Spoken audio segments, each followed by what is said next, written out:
Hi friends, welcome to మన Bommarillu. Upcoming రివ్యూలోకి వెళ్ళిపోదాం. భూమి అపూర్వ కాళ్ళు నొక్కుతూ ఉంటుంది కదా.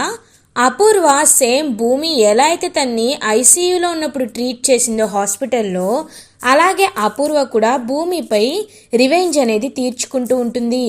భూమి పాపం మార్నింగ్ నుంచి ఏమీ తినకుండా చాలా నీరసంగా డల్గా అలా ఇంకా అపూర్వ కాళ్ళు నొక్కుతూ ఉంటుంది. అపూర్వ భూమితో, ఆహా, ఎన్నాళ్ళుగా ఎవ్వరు కాళ్ళు నొక్కినా ఇంత హాయిగా అనిపించలేదు. నువ్వు నొక్కుతుంటే నాకు ఎంతో హాయిగా ఉంది. రోజు ఇలాగే నా కాళ్ళకి మసాజ్ చెయ్యి, మంచి జీతం ఇస్తాను అని అంటుంది అపూర్వ. ఇంకా అలా అప్పుడే కరెక్ట్గా శరత్చంద్ర ఇంకా రూమ్లోకి వచ్చి చూసేసరికి భూమి కాళ్ళు ఇంకా అపూర్వ కాళ్ళు పడుతూ ఉంటుంది. భూమి ఒక్కసారిగా శరత్చంద్ర అది చూసి షాక్ అయిపోతాడు. అపూర్వ అని గట్టిగా అరుస్తాడు. ఇంకా బెదిరిపోతుందనమాట అపూర్వ. ఒక్కసారిగా అపూర్వ లేచి, భూమి ఏంటమ్మా, నీకు చెప్తూనే ఉన్నాను నాకు నువ్వు ఇలా కాళ్ళు పట్టడం ఇష్టం లేదని, అయినా ఏంటి నువ్వు అని దబాయించేస్తూ ఉంటుంది అపూర్వ. అపూర్వ, ఏం చేస్తున్నావు? ఏం చేస్తున్నావు? నీ కాళ్ళు భూమి ఎందుకు నొక్కుతోంది అని అడుగుతారు. అది కాదు బావా, నాకు కాలు నొప్పిగా ఉందని చెప్పాను. అయ్యో పర్లేదా ఆంటీ, నేను నొక్కుతానని తనే నాకు కాళ్ళని పడుతోంది అని అబద్ధం చెప్తుందనమాట. అలా ఇంకా కావాలనే తనైతే అపూర్వ ఇంకా పాపం భూమి సైలెంట్గా ఉంటుంది. చూడపూర్వ, ఇది నీకు లాస్ట్ అండ్ ఫైనల్ వార్నింగ్. ఇంకొకసారి ఇలా చేశావో భూమి ఊరుకున్నా నేను ఊరుకోను. అమ్మ భూమి, నువ్వు నక్షత్ర ఇలా ఈ ఇంట్లో ఎలా అయితే ఉంటుందో నువ్వు కూడా అలానే ఉండాలి. నీకు ఎవ్వరు పని చెప్పాల్సిన అవసరం లేదు, నువ్వు ఎవరి విషయంలో పని చేయాల్సిన అవసరమూ లేదు.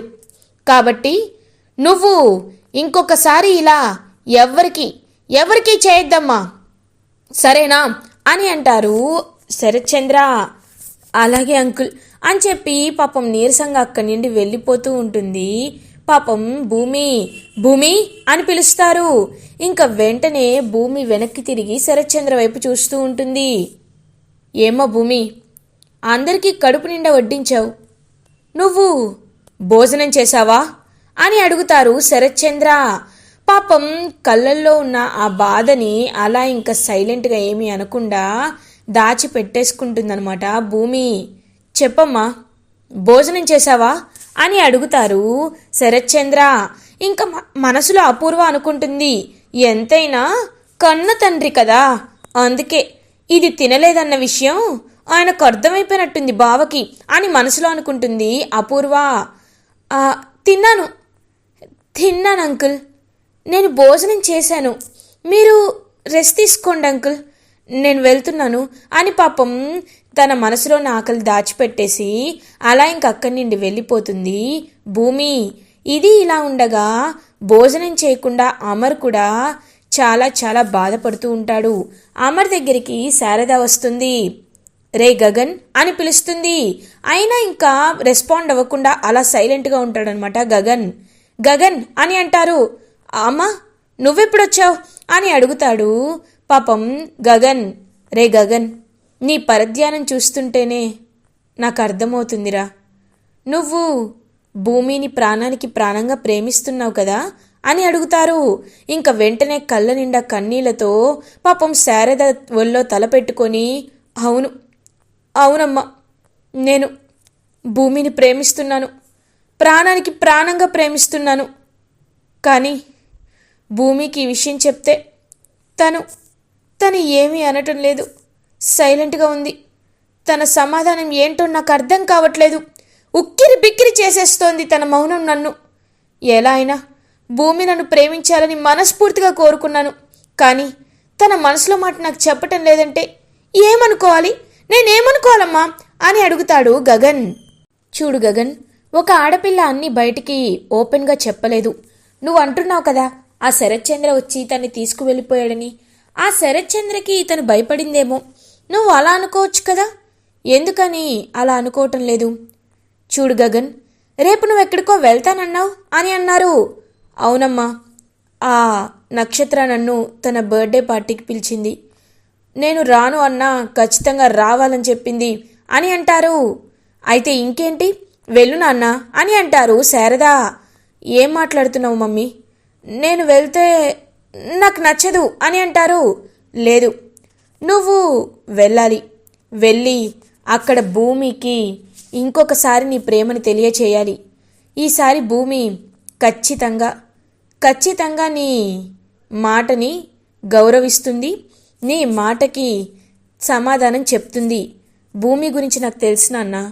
ఆ రోజు వాళ్ళ శరత్చంద్ర అడ్డుపడ్డాడని నీతో మనసులో మాట చెప్పలేదు, కానీ ఇప్పుడు ఖచ్చితంగా చెప్తుంది అని చెప్పి ఇంకా అలా ధైర్యం చెప్తారు శారదాదేవి. థ్యాంక్ యూ అమ్మా అని చెప్పి హ్యాపీగా ఇంకా నక్షత్ర బర్త్డే పార్టీకి వెళ్ళాలని సిద్ధమవుతూ ఉంటాడు గగన్. భూమిని చూడాలనిపిస్తుంది, కానీ ఇప్పుడు ఎలా కలవడం? ఇప్పుడు కలిస్తే ఏమైనా అవుతుందా? ఆ రోజు కూడా ఇలాగేగా వెళ్ళాను, పర్లేదులే, భూమితో కలిసి భోజనం చేస్తాను అని చెప్పి ఇంకా అలా అమ్మా నేను ఇప్పుడే వస్తాను అని వెంటనే కిచెన్లోకి వెళ్ళి ఇంకా శారద వండిన మొత్తం డిషెస్ని క్యారేజ్ తీసుకొని అలా ఇంకా దొంగతనంగా భూమిని కలవడానికి వెళ్తాడు గగన్. ఇది ఇలా ఉండగా భూమి పాపం తన రూమ్లో కూర్చొని చాలా అంటే చాలా బాధపడుతూ ఉంటుంది. ఇంకా అలా భూమి అయితే బాధపడుతూ వాళ్ళ అమ్మని గుర్తు చేసుకుంటూ వాళ్ళ అమ్మ ఫోటోని చూస్తూ, అమ్మ ఎందుకు ఇలా అవుతోంది? నేను ఆ అపూర్వ ఆగడాలకి నాటకాలకి చెక్ పెట్టే రోజు ఉండదా? ఆ వీడియో విషయంలో నేను ఏం చేయాలి అని చెప్పి పాపం చాలా బాధపడుతూ ఉంటుందన్నమాట. అలా ఇంకా భూమి అప్పుడే కరెక్ట్గా వెనకాల నుంచి సౌండ్ వచ్చేసరికి వెనక్కి తిరిగి చూస్తే అక్కడ గగన్ కనబడతాడు. ఒక్కసారిగా షాక్ అయిపోతుంది భూమి. ఇదేంటి, నాకు గగన్ గారు కనిపిస్తున్నారు, ఇది కళ నిజమా? నిజంగా గగన్ గారే వచ్చారా అని ఎదురుగా చూస్తుంది. గగన్ అలా నవ్వుతూ నించొని ఉంటాడు. లేదు, గగన్ గారు వచ్చారా? నాకు ఇది నమ్మబుద్ధి కావట్లేదే అని గగన్ని గట్టిగా గిచ్చుతుంది భూమి. అని చెప్పి గట్టిగా అరుస్తాడు గగన్. వెంటనే గగన్ నోరు మూసేస్తుందనమాట.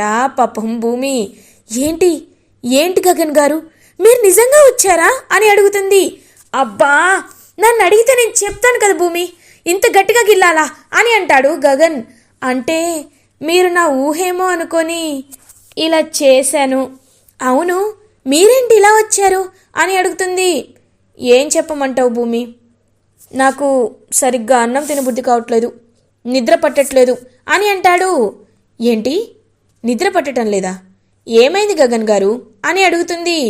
నీకు తెలిసి కూడా నువ్వు ఇలాగే మాట్లాడతావు, నాకు ఆ విషయం బాగా తెలుసు. సరే కానీ ఇదిగో, ఇవాళ నీ ఫేవరెట్ గుత్తొంకాయ కూర అమ్మ వండింది. అమ్మ క్యారేజ్ తీసుకెళ్ళమంటే ఈ టైంలో నీకోసం వచ్చాను అని అంటాడు గగన్. ఏంటి, ఇప్పుడు నాకు భోజనం తినిపించడం కోసం మీరొచ్చారా అని అడుగుతుంది భూమి. అవును భూమి, తప్పేముంది? అయినా ఈ కర్రీ అంటే నీకు చాలా ఇష్టం కదా, ఇది తింటుంటే అమ్మకి నువ్వే గుర్తొచ్చావంట, అందుకే నీకోసం తీసుకువచ్చాను, ఇదిగో తీసుకో అని చెప్పి ఇంకా అలా క్యారియర్ ఓపెన్ చేస్తూ ఉంటాడనమాట గగన్. పాపం భూమి అప్పటికే చాలా నీరసంగా ఇంకా తినకుండా ఉండడంతో ఇంకా అలా ఏమీ అనకుండా పాపం ఆబ్జెక్ట్ చేయకుండా సైలెంట్గా ఉంటుంది. ఇంకా అలా తినేలోపు తన చేతికి ఆల్రెడీ గ్లాస్ అనేది గుచ్చుకుంటుంది కాబట్టి అని చెప్పి అరుస్తూ ఉంటుంది భూమి. ఏమైంది భూమి? అయ్యో, కట్టయినట్టుందిగా వేలు, ఏమైంది అని అడుగుతాడు గగన్. ఏం లేదు గగన్ గారు అని దాచిపెట్టేస్తూ ఉంటుంది పాపం భూమి. సరే, నువ్వు ఇబ్బంది పడ్డా నేను చూడలేను, ఇదిగో భోజనం చేయి అని తన చేత్తో గగన్ భూమికి భోజనాన్ని తినిపిస్తూ ఉంటారు. ఇంకా గగన్ అలా భోజనం తినిపిస్తూ ఉంటే పాపం భూమి గగన్ వైపు ప్రేమగా చూస్తూ ఉంటుంది. భూమి, ఇప్పుడు నువ్వు హ్యాపీయా అని అడుగుతాడు గగన్. చాలా చాలా సంతోషంగా ఉంది గగన్ గారు అని పాపం చాలా కన్నీళ్లతో ఇంకా ఆనంద బాష్పాలు వస్తూ ఉంటాయన్నమాట భూమికి. ఏమైంది భూమి అని అడుగుతారు. మీరు చూపిస్తున్న ప్రేమ నాకు చాలా చాలా నచ్చుతుంది గగన్ గారు అని అంటుంది పాపం భూమి. మరి ఆ ప్రేమను నువ్వు ఎందుకు ఒప్పుకోవటం లేదు భూమి అని అడుగుతాడు గగన్. ఇంకా పాపం కన్నీళ్లతో అలా పక్కకి తిరుగుతుంది భూమి. సరే భూమి, నువ్వు నాకు చెప్పాలి అనుకోవటం లేదు అంతే కదా, సరే, నేను నిన్ను అడగాలనుకోవటం లేదు. డైరెక్ట్గా చెప్పొద్దు. నీకు నన్ను ప్రేమించడానికి ఏం అడ్డు వస్తుందో నాకు నిజంగా అర్థం కావట్లేదు. కానీ ఒకటి మాత్రం నిజం భూమి, రేపు నేను ఆ నక్షత్ర బర్త్డే పార్టీకి వస్తాను. వచ్చి నీకోసమే వస్తాను. నేను నిన్ను ఎలా అయినా కలవాలనుకుంటున్నాను. నువ్వు నా కోసం వస్తే నువ్వు నన్ను ప్రేమిస్తున్నావని నమ్ముతాను. రాకపోతే నీ గురించి ఎప్పటికీ ఆలోచించను. నా నీడ కూడా నీపై పడేలా చేయను అని చెప్పి ఇంకా అలా అక్కడి నుండి వెళ్ళిపోతాడు పాపం గగన్. ఇంకలా భూమి అయితే గగన్ని చూస్తూ చాలా హ్యాపీగా ఫీల్ అవుతుంది. గగన్ గారికి నేనంటే ఎంతో ప్రేమ. ఆ అపూర్వ నాకు ఏమీ లేకుండా చేసిన గగన్ గారికి ఈ విషయం తెలియకపోయినా ఇవాళ ఆయన వచ్చి నేను పడుతున్న బాధని అర్థం చేసుకున్నారు. గగన్ గారి లాంటి మనిషి నాకు జీవితంలో ఎప్పటికీ దొరకరు. కానీ నాన్నకి గగన్ గారంటే ఇష్టం లేదు. అందుకే గగన్ గారిని నాన్నగారిని ఖచ్చితంగా కలపాలి అని చెప్పి ఎలా అయినా ఇంకా వీళ్ళిద్దరిని ఒకే అయ్యేలా చేయాలని, ఇద్దరి మధ్యలో గొడవలు పోవాలని ఆలోచిస్తూ ఉంటుంది భూమి. ఇది ఇలా ఉండగా మార్నింగ్ అవుతుంది. నక్షత్ర బర్త్డే పార్టీ సెలబ్రేషన్స్ అయితే స్టార్ట్ అయిపోతాయి. ఇంకా వెంటనే నక్షత్ర అయితే అలా ఇంకా చాలా షాపింగ్ చేసి అన్ని డ్రెస్సెస్ వేసుకొని చూస్తూ తన బర్త్డేకి ఇంకా బాగా గ్రాండ్గా రెడీ అవుతూ ఉంటుందన్నమాట నక్షత్ర. అపూర్వ నక్షత్ర వైపు చూస్తూ, బేబీ ఇవాళ నీకు ది బిగ్గెస్ట్ సర్ప్రైజ్, ఆస్తంతా నీ పేరు మీదకి రాబోతుంది. నాకు ఎంతో సంతోషంగా ఉంది అని మనసులో అనుకుంటూ ఉంటుంది. అలా అపూర్వ, మోమ్ ఏంటి అలా చూస్తున్నావు అని అడుగుతారు. ఏం లేదు, ఇవాళ మా ప్రిన్సెస్ నిజంగా ప్రిన్సెస్ లాగే ఉంది. నీకు పార్టీలో ఇంకొక సర్ప్రైజ్ కూడా ఉంటుంది, ఓకేనా అని చెప్పి ఇంక అలా వెళ్ళిపోతూ ఉంటుంది అపూర్వ. అప్పుడే ఇంకా భూమి అయితే అలా ఇంకా అంతా వర్క్ చేస్తూ ఉంటుంది. ఏయ్ అని పిలుస్తుంది అపూర్వ. ఇంకా భూమి చాలా కోపంగా అపూర్వ దగ్గరికి వెళ్తుంది. ఏంటి అలా చూస్తున్నావు? ఇంట్లో చాలా పనులున్నాయి, నేను చెప్పినవన్నీ చేశావా అని అడుగుతుంది. చేశాను మేడం అని అంటుంది భూమి. సరే వెళ్ళి నా కూతురికి హెల్ప్ చేయి అని చెప్పి ఇంకా అలా అక్కడి నుండి అపూర్వ వెళ్ళిపోతూ ఉంటుంది. అప్పుడే ఇంకా నక్షత్ర అయితే మేకప్ వేసుకుంటూ ఉంటుంది. నక్షత్ర దగ్గరికి ఇంకా భూమి వస్తుంది. ఏంటి వచ్చావా? రా, మా మమ్మీ చెప్పిందిలే, ఇంట్లో ఒక హెల్పర్ని సెట్ చేస్తాను, తన్ని బాగా వాడుకోమని.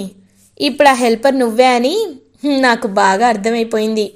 చూడు, నువ్వు ఖాళీగా ఏముంటావు, వచ్చి నా హెయిర్ని సెట్ చేయి అని అంటుంది. ఇంకా ఒక్కసారిగా తనకొచ్చిన కోపం ఆవేశం అంతా ఇంకా కట్టలు తెంచుకుంటుందన్నమాట భూమికి. ఇంకా వెంటనే భూమి అయితే అలా ఇంకా తనైతే ఒక ఆలోచన చేస్తుంది. లేదు, వీళ్ళకి ఎలా అయినా తిక్క కుదర్చాలి అని చెప్పి ఇంకా అలా తను వేసుకునే పౌడర్లో అయితే ఇంకా ఒక మందు కలిపిచ్చేస్తుంది అనమాట భూమి. ఇంకా అపూర్వ వచ్చి చూసేసరికి ఒక్కసారిగా షాక్ అయిపోతుంది. కాళ్ళ మీద కాలేసుకొని అలా ఇంకా భూమి కూర్చొని ఉంటుంది. ఇటువైపు నక్షత్ర కళ్ళు తిరిగి అలా ఇంకా బెడ్ పై పడిపోయి ఉంటుంది. ఏయ్ ఏం చేసావే, నా కూతుర్ని ఏం చేసావు అని అడుగుతుంది అపూర్వ. అయ్యో కంగారు పడతారేంటి మమ్మీ, నేను అరకులో ఉన్నదాన్ని కదా, పెరిగి వచ్చిన దాన్ని కదా, అక్కడ నాటు వైద్యం మూలికలు ఇవన్నీ నాకు బాగా తెలుసు. అందుకే వాటిలో ఒకటి నీ కూతురిపై ప్రయోగించా, కరెక్ట్గా సెట్ అయింది. ఇంకొక పావుగంటలో నువ్వు ఎంతో ప్రాణానికి ప్రాణం అనుకుంటున్నా ఆస్తంతా రాసేయాలనుకుంటున్నా నీ కూతురు పైకి పోతుంది అని అంటుంది భూమి. ఒక్కసారిగా షాక్ అయిపోతుంది అపూర్వ. ఏయ్ ఏం మాట్లాడుతున్నావు, వీడియో చూపించినా అని అడుగుతారు. అయ్యో మమ్మీ, నీకింకా అర్థం కావట్లేదు మమ్మీ, నువ్వు ఆ వీడియో చూయించి నాన్న నన్ను గెంటేసే లోపు నీ కూతురి భూమి మీద ఉండదు, నరకానికి ఆన్ ది వేలో ఉంటుంది. నీకు నన్ను బయటికి గెంటేయడం ఇప్పుడు కరెక్ట్ అనిపిస్తుందా, లేకపోతే నీ కూతురి ప్రాణాలు కాపాడుకోవడం కరెక్ట్ అనిపిస్తుందా అని అడుగుతుంది భూమి. ఇంకా ఒక్కసారిగా భూమి పక్కనున్న గోరింటాకు పిన్ని కూడా షాక్ అయిపోతుంది.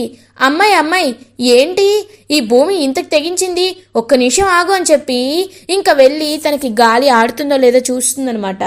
అలా ఇంకా గోరింటాకు పిన్ని, అయ్యో అమ్మాయి ఊపిరి చాలా తక్కువగా వస్తుంది అమ్మాయి అని చెప్తుంది గోరింటాకు పిన్ని. ఇంకా బాగా టెన్షన్ పడిపోతూ ఉంటుందన్నమాట. అలా అపూర్వ, నీకు ఆలోచించుకోవడానికి ఎక్కువగా టైం కూడా లేదు. నువ్వు ఇప్పుడు నేను ఆలోచించి లెక్క పెట్టేలోపు ఖచ్చితంగా నేను అనుకున్నది చెయ్యాలి. లేకపోతే నీ కూతురి విరుగుడు మందు నేను కాదు, ఇక్కడ ఇప్పుడు అవైలబుల్గా ఉండే నేను తప్ప ఎవ్వరు, ఏ డాక్టర్లు కూడా నీ కూతుర్ని ఏమీ చేయలేరు అని చెప్తుంది. ఇంకా ఆలోచిస్తూ ఉంటుందన్నమాట అపూర్వ. 1 2 అని ఆలోచిస్తూ ఇంకా బాగా ఇంకా చెప్తూ ఉంటుంది. ఇంకా అప్పుడే కరెక్ట్గా చేస్తాను నువ్వు చెప్పిందే చేస్తాను. సరే, ఏం చేయాలి? నా కూతుర్ని కాపాడాలంటే ఏం చేయాలి? ఆ వీడియో డిలీట్ చేయాలి, అంతే కదా? చేసేస్తాను, నువ్వు ముందు నా కూతుర్ని కాపాడు అని అంటుంది అపూర్వ. ఓహో, నేను ఇంకా నీకు చిన్నపిల్లలా కనబడుతున్నానా? నేను ఒకవేళ ఇప్పుడు తనకి బతికిస్తే నువ్వు మళ్ళీ నన్ను మాయ చేస్తావు. ముందు నీ ఫోన్ నాకు ఇవ్వు. ఇది ఇంకొక ఫోన్లో ఎక్కడైనా ఉందా అని గట్టిగా అడుగుతుంది అపూర్వని భూమి. లేదు అని చెప్తుంది. సరే, నువ్వు ఈ ఫోన్లో డిలీట్ చేసేసి ఇక్కడ వరకు నా దగ్గరే ఉంటుంది ఫోన్. ఇంకొక విషయం, ఎలా అయినా గగన్ గారిని మా నాన్నని నువ్వే కలపాలి అని అంటుంది భూమి. ఏంటి, ఆ గగన్ని బావని కలపాలా? ఏం మాట్లాడుతున్నావు నువ్వు అని అడుగుతుంది. అవును, ఇప్పుడు గగన్ గారు బర్త్డే పార్టీకి వస్తారు, మీ కూతురే ఇన్వైట్ చేసింది. నువ్వు బావ ఎందుకు వచ్చాడు అని నాన్న కోప్పడితే దానికి నువ్వే ఆన్సర్ ఇవ్వాలి. అండ్ నేను గగన్ గారు హ్యాపీగా ఉండేలా నువ్వే చూడాలి. ముందు గగన్ గారిని బావతో ఎలా కలపాలి అనే విషయాన్ని ఆలోచించు. లేకపోతే ఏం జరుగుతుందో నీకు బాగా తెలుసు కదా అని అంటుంది. సరే, కలుపుతాను. ముందు నా కూతుర్ని రక్షించు అని అంటుంది అపూర్వ. ఇంకా అలా మొహంపై వాటర్ కొడుతుందనమాట భూమి.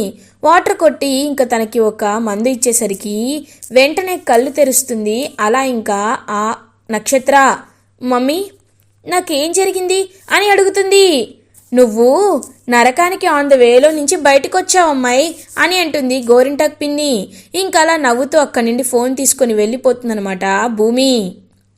అప్పుడే ఇంకా అలా కిందకి వచ్చేసరికి ఇంకా భూమి తనైతే హ్యాపీగా చూస్తూ ఉంటాడనమాట శరత్చంద్ర. ఇంకా గగన్ కూడా అప్పుడే ఇంటికి రీచ్ అవుతాడు బర్త్డే పార్టీకి. ఇంకా గగన్ అలా భూమి వైపు చాలా ప్రేమగా చూస్తూ ఉంటాడు. భూమి కూడా గగన్ వైపు చాలా ప్రేమగా చూస్తూ ఉంటుంది. ఇంకా వెంటనే గగన్ అయితే అలా తన్ని చూస్తూ పక్కకి వెళ్ళి నించుంటాడు. ఎవరికి తెలియకుండా భూమి కూడా అక్కడికి వస్తుంది. భూమి, నేను నీకు ముందే చెప్పాను నేను నిన్ను ప్రేమిస్తున్నానని, కానీ నువ్వు నా ప్రేమని అంగీకరిస్తున్నావో లేదో చెప్పకుండా వెళ్ళిపోయావు. ఇప్పుడు అడుగుతున్నాను, భూమి, నువ్వు నన్ను ప్రేమిస్తున్నావా అని అడుగుతాడు గగన్. ఇంకా పాపం భూమి ఏం చెప్పకుండా అలా గగన్ని హక్ చేసుకుంటుంది. ఇంకా గగన్ అయితే చాలా చాలా హ్యాపీగా ఉంటాడు. నేను నోటితో చెప్పకపోవచ్చు, కానీ మీకు అర్థమైందనే నేను మనస్ఫూర్తిగా అనుకుంటున్నాను అని చెప్పి ఇంకా అలా అక్కడి నుండి వెళ్ళిపోతుంది భూమి తన్ని ప్రేమిస్తుందని ఫీల్ అయ్యి ఇంకా అర్థం చేసుకొని చాలా చాలా హ్యాపీగా ఫీల్ అవుతాడు గగన్. ఇలా ఎపిసోడ్ ఎండ్ అవుతుంది. ఫర్దర్ ఎపిసోడ్ రివ్యూస్ ముందుగా మీకు కావాలి అనుకుంటే మా ఛానల్ని సబ్స్క్రైబ్ చేసుకోండి. Thanks for watching.